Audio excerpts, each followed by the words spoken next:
the most memorable thing that I remember, I had to pray for another guy, had no idea who he was. He was just walking through the crowd, prayed for him, and all I got was a vision of a beautiful tree, just a perfect tree. It was just perfect.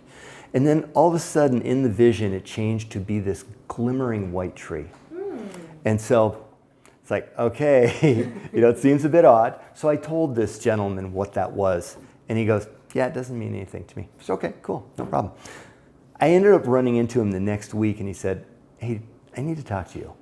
And he goes, that did mean something to me. I just couldn't talk to you about it right at that moment. And it was, his daughter had been skiing and she hit a tree and was killed. And she was a faithful Christian teenager.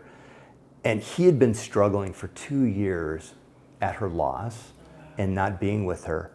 And he said, the tree turning all white just gave him such encouragement that she's in heaven, that she is exactly where she's supposed to be and she's perfect. And his wife even came up and found me and said, did you tell him? Did you tell him what it meant? And I said, yeah. It was emotional for me because it really lifted this weight off his shoulders. And just as we're supposed to, it gave him encouragement. And of course I was encouraged too.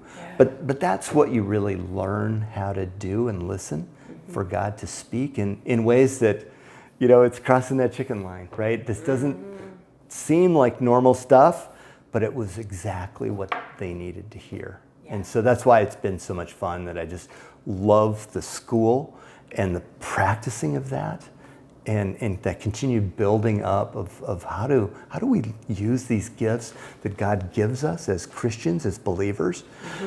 We know that they're there to be building up the body. Right. And now we're practicing that. And it's really helped me personally practice and help people.